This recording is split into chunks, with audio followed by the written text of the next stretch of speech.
Hello, you wonderful people, and welcome to another episode of Not Too Comic Book. This being a show where I talk about TV shows that are adaptations of comic books. For today's episode, I'm going to talk about Sakamoto Days, Season 1, Episode 3.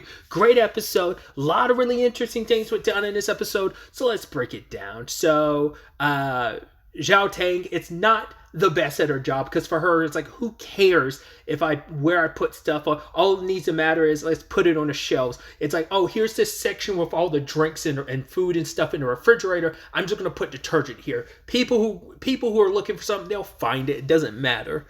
And so Shin is just tired of her shenanigans. It's just like, all right, we need just to fire her. But then Sakamoto starts talking a lot, and I'm love Shin being like, this man, I worked with him for years, and he never talked this much. He doesn't even talk this much inside his own head. It's just like something's off here. And then another Sakamoto walks in, and I love this. Our Sakamoto just sits down and just acts chill. And it turns out the Sakamoto that's there, the one that was super talkative, that they didn't see through. His name is Nagumo, which him and Sakamoto have history. He seems like he's going to be an interesting character, because it seems like he's kind of a pathological liar, and he kind of like, because Shin can't read his mind, and it's just like, I wonder, is he just that prepared, knowing ahead of time, like, oh, Shin's here? Because he's like, oh yeah, like I work at the market across the street, but they're like, there isn't one across the street. He's like, and then Sakamoto's like, yeah, he's lying to you. He's a hitman. He's like, yeah, I'm 18. They're like, whoa, you're only 18? He's like, don't let him fool you. He's actually 27. Like, we both worked the organization together, so.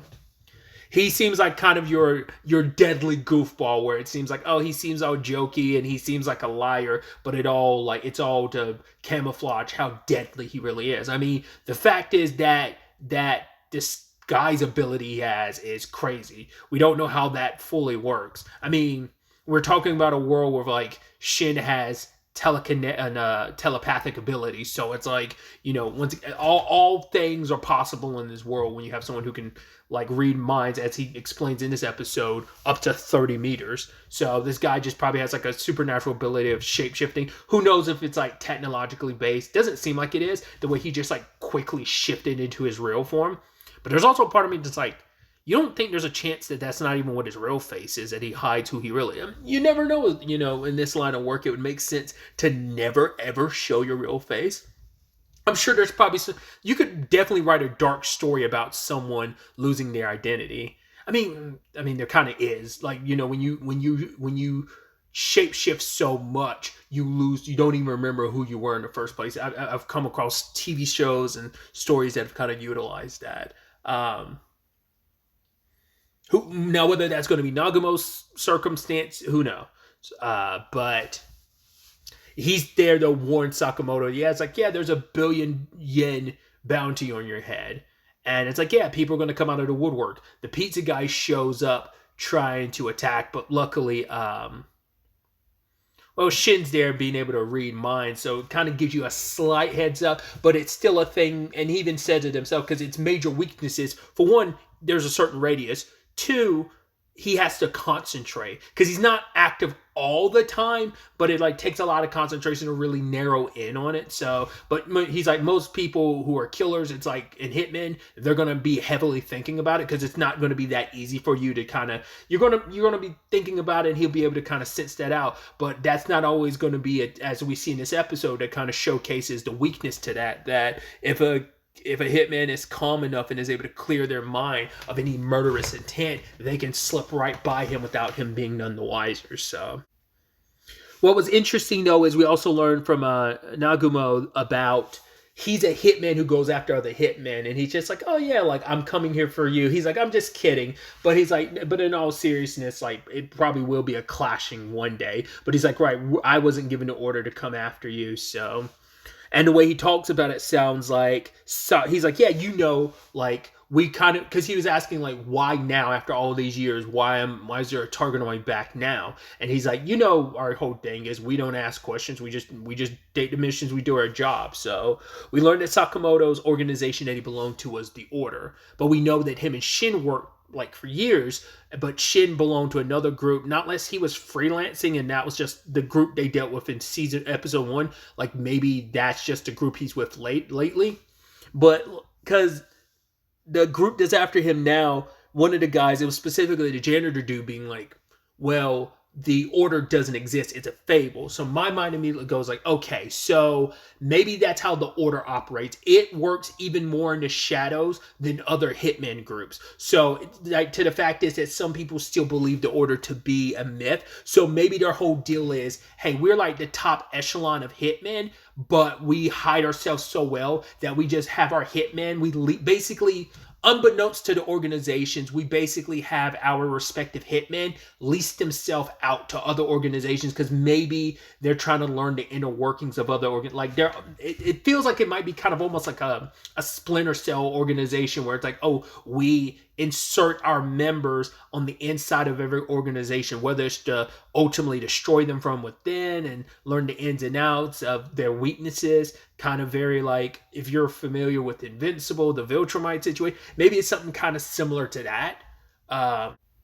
Keep your friends close and your enemies closer type of thing. So I don't know. That's my immediate thought. But knowing like his organization doesn't technically exist, and it seems like Nagumo was a part of that, but like I said, it doesn't seem like Shin was.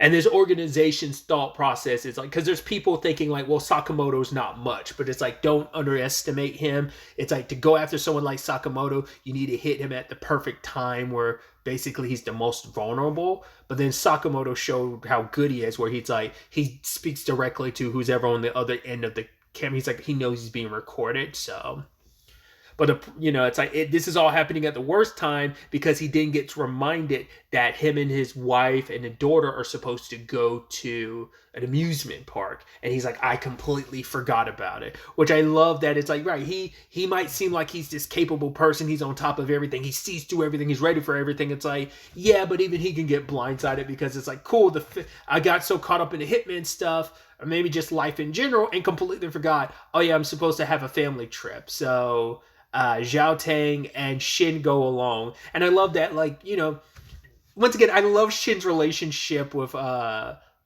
Sakamoto, Taro, because he's like, when they're on the ride, I love that Shin seems like he's kind of okay with it. Obviously, Aoi and Hana were enjoying it the most, but it seemed like Sakamoto, Taro, and Zhao Tang seem to be the ones that are the most like bleh about it afterwards. And I don't know if it's just because of the uncomfortableness of he's a bigger dude, he's husky, and the rides aren't very comfortable for big husky guys like him, or whether it just doesn't sit well on his stomach. It might be an amalgamation of everything.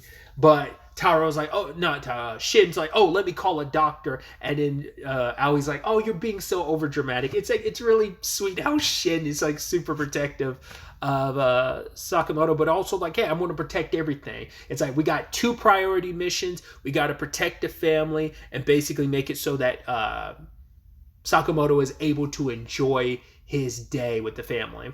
I also love, like, was it the sugar bunny or whatever, the like mascot thing of this sugar park. And I love that, like, it's like, oh yeah, this, like, you can tell why, like, even Zhao Tang points out why Hana likes it so much, because it has a lot of characteristics similar to her dad. So I thought that was sweet. But yeah, they dealt with the janitor hitman who was running his mouth so much. It's like Sakamoto goes over to him, pulls a pin out of his pocket, and stabs him in the chest. He's like, oh, the no-look kill. And it's like, no, the guy's okay. With just precision, ended up missing all arteries and stuff. It's like, oh, cool. Back to hanging out with my family. But the next target was the guy who was the vibe guy, who was just like, oh yeah, the vibes and stuff. So I love that whole sequence on the roller coaster because it was actually Zhao Tang who found him out before Shin could figure out, because he couldn't read his mind. Which I also love, like, that sequence. It's the last time we see Zhao Tang, because you're almost like, where is she?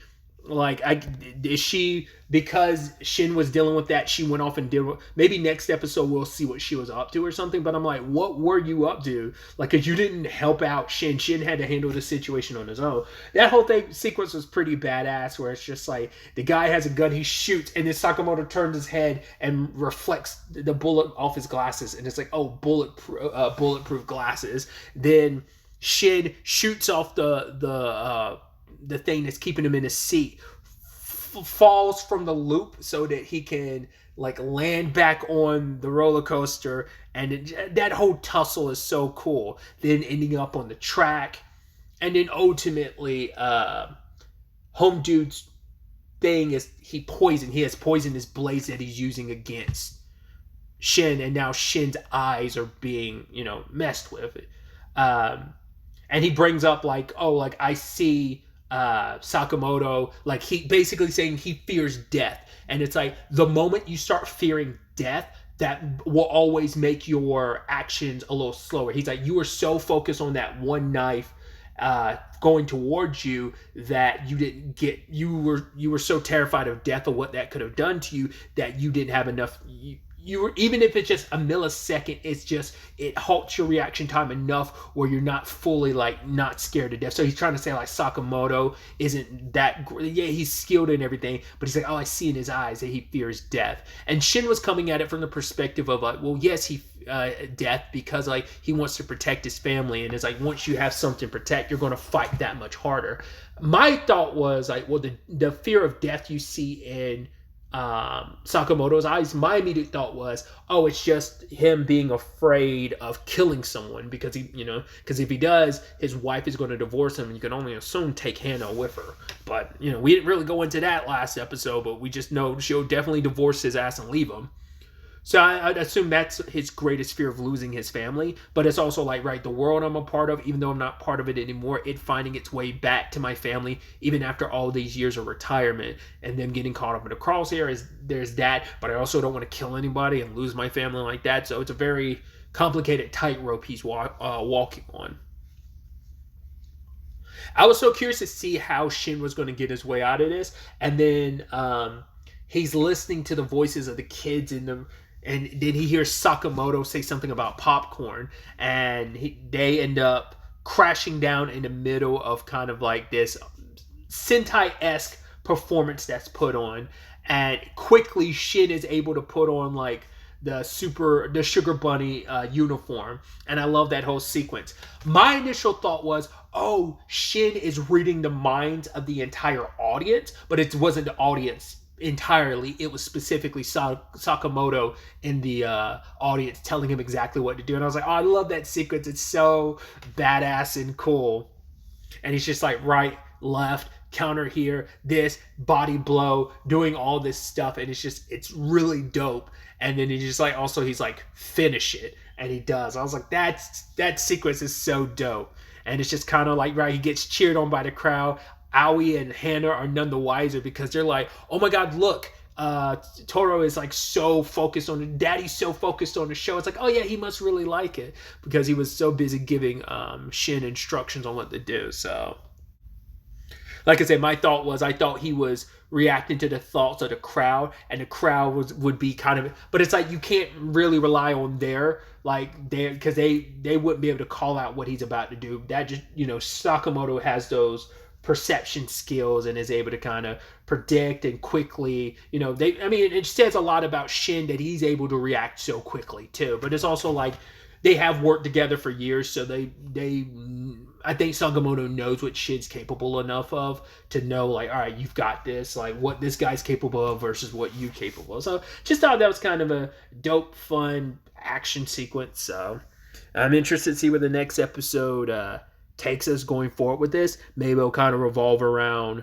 Zhao Tang doing something at the like her own fight, because there was a few. We don't know if that's all of their assassins or hitmen, because there was like a handful. It was mainly 2 that were talking, but there's quite a handful of people that were in that room. So who knows if that's all the hitmen? Who knows if that's all the organization? Because they could also have foot soldiers that we just didn't get to see. So, and we're at a crowded place like a amusement park, and it's like, yeah, kind of the worst place to be when a literal bounty is on your head.